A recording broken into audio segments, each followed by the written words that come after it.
Windows on the World was aspirational for me as a place that I someday wanted to dine.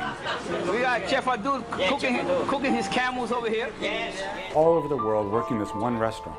It was like the United Nations. Sun's coming out bright and early in the morning. This friend of mine just reached out to me and asked me if I was interested in swapping shift with him. I accepted. I went to work for him on Sunday, and he took my shift on Tuesday. We understand that there has been a plane crash on the southern tip of Manhattan. Oh my God, another plane has just hit another building. I saw tablecloths being waved from the windows. They were trying to signal to people. A huge explosion now, raining debris on all of us. We better get out of the way! 20 jaar geleden komen 3000 mensen om bij de aanslagen in Amerika. In New York ontmoeten we personeel van Windows on the World, een iconisch restaurant bovenin een van de Twin Towers. 160 mensen in het restaurant overleven 11 september niet. Wat betekende Windows on the World voor New York en hoe verwerken de oud-medewerkers het verlies van hun vrienden en collega's? En wat is een mensenleven waard? Precies op de plek waar de torens stonden staan nu de monumenten. Voor de slachtoffers die in New York vielen, hier stond de Noordtoren, daar stond de Zuidtoren. Nu staan alle namen erop, waaronder de namen van de 73 medewerkers en de meer dan 90 klanten van het restaurant Windows on the World op de 106e en 107e verdieping van de Noordtoren. Abdullahi was a good friend of mine from the Ivory Coast, and Karum was a little of my roommate. He's the one who got me the job at Windows on the Wall.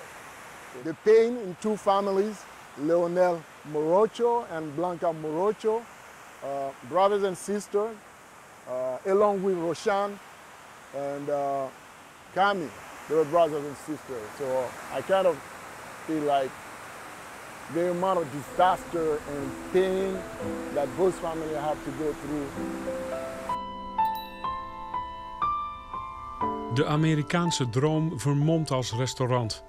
Dat was Windows on the World. Voor het personeel, voor de gasten en voor alle New Yorkers die het restaurant sinds 1976 boven hun stad zagen uittorenen. In the early 80s, I was driving a cab.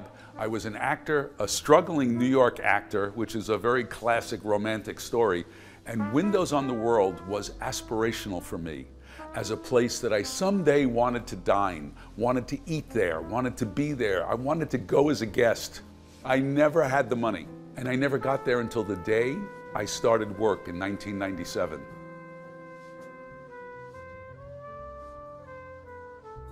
The view of Manhattan, of the harbor, of the surrounding areas. You had a view that probably on a good clear day extended 40 miles. You know, it was really an amazing thing. Journalist Tom Roston schreef een boek over het restaurant. It was the place where everyone went for their anniversaries, their wedding proposals, their marriage proposals, their bar mitzvahs, whatever it may be. And then that was true for the people who went there to eat, but also for the people who worked there, it was a way out. It was a way out from having immigrated to the city and getting a really great job at the top of the world. New York City is the immigrant capital of the world, right? I mean, as we all know, the people who work in restaurants are often immigrants. In fact, a lot of them are undocumented immigrants. And so you had people from Bangladesh, Mexico, different countries in Africa, Eastern European, all over the world working this one restaurant. It was like the United Nations. It was a great feeling.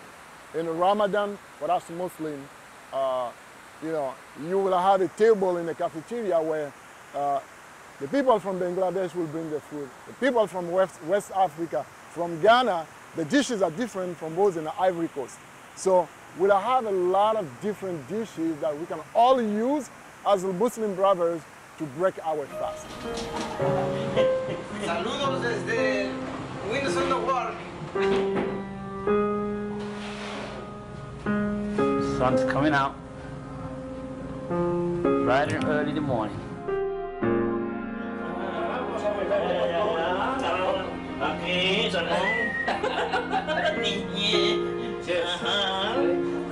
The best in the whole fucking building. That's it, the best in the West. We got Chef Abdul cooking his camels over here. Yes. Assistant chef. Yeah, that's assistant chef over here. Cooking his camels over here.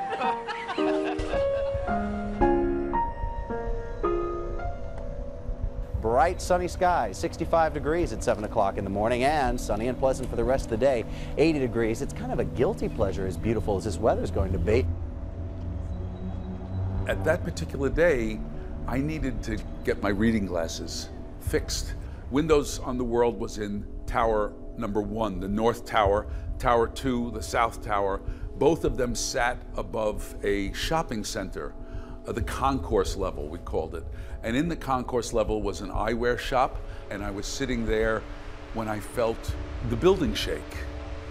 I wasn't there because this friend of mine, Moses Rivas from Ecuador, just reached out to me and asked me if I was interested in swapping shift with him. I accepted. I went to work for him on Sunday, and he took my shift on Tuesday.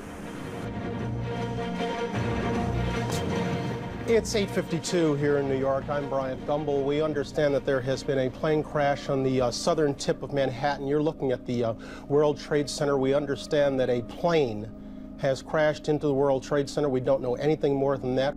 On the streets, people were talking to each other, and someone said, oh, it was a plane that hit the building. And I thought, that can't possibly be. How could a plane? It was at this moment when I heard the roar of the second plane that came in and hit the South Tower. Oh my God, another plane has just hit. It hit another building, flew right into the middle of it. Explosion. My God, it's right in the middle of the building. It was at that moment that I knew this was no accident and that this was an attack on the city of New York. Take two. Take 2 and 2, 1. This is as close as we can get to the base of the World Trade Center. You can see the firemen assembled here, the police officers, FBI agents, and you can see the two towers. A huge explosion now raining debris on all of us. We better get out of the way. I hope I live. I hope I live. It's coming down on me. Here it comes. I'm getting behind the car.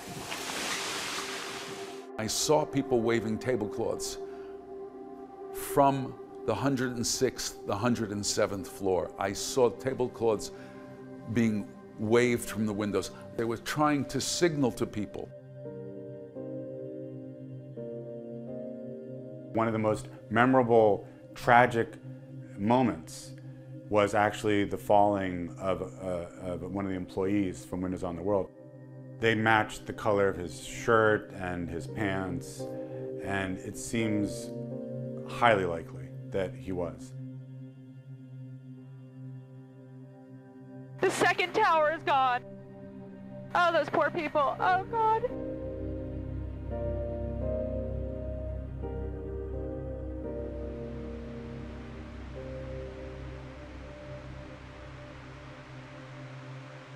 I will always have that guilty conscience that he died because of me.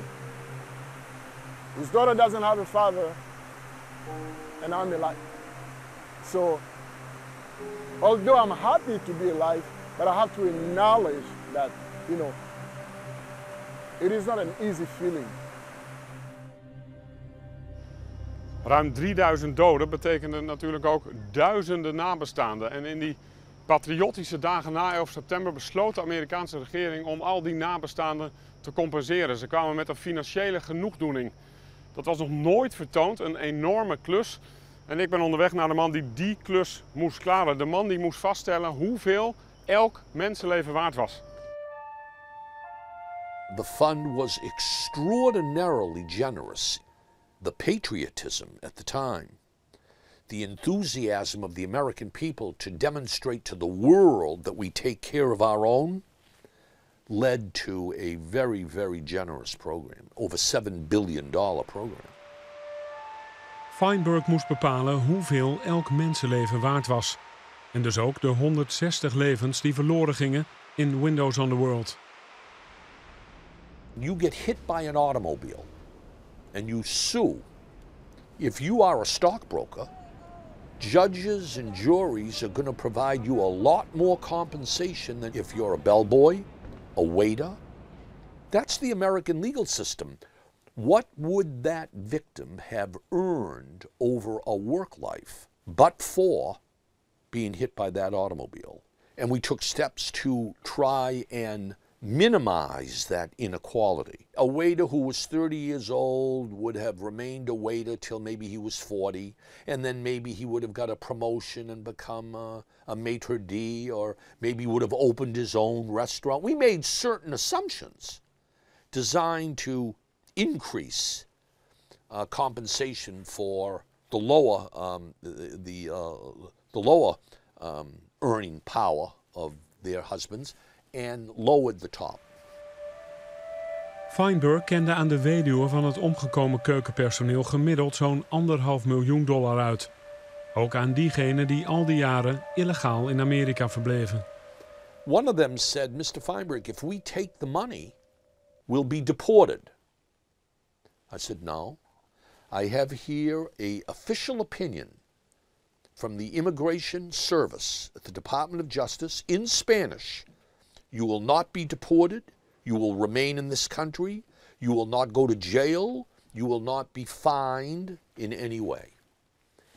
And they were very, very skeptical. It turns out that at the end of the day, they all came into the fund. They received their compensation. And about 2 years later, they all received a green card from the Immigration Service, allowing them to stay in the country.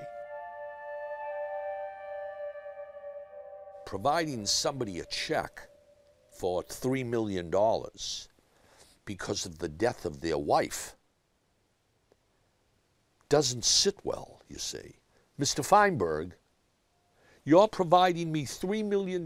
Bring my wife back. How's that? I don't want your money. Bring my wife back. 20 jaar geleden kon je niet eens door dit hek heen kijken. Het waren de dagen na 11 september en van boven tot onder was dit behangen met posters met daarop de foto's van vermisten van de aanslagen van 11 september opgehangen door wanhopige nabestaanden. En niet alleen hier, maar op honderden plekken in de stad. Waar je ook liep, er viel simpelweg niet aan te ontkomen. Het rampgebied begon ongeveer hier. Verderop is Ground Zero en tot 2 weken, 3 weken na de aanslagen hing daar nog steeds een wolk van stof. Naast Ground Zero staat alweer 7 jaar een nieuwe, nog hogere toren. Chef-kok Michael Lomonaco heeft al jaren een nieuw restaurant. Gewoon in New York. And all I do is salt. No pepper now. Pepper when it's finished. I could never leave now. I'm bonded to New York because this experience that we've all gone through together in New York, and now 20 years later, my commitment to New York was solidified in that moment. Every day I work, I think of my colleagues and friends that I lost on that day. I pay tribute to their memory through my work, which is the work that they were doing when they lost their lives.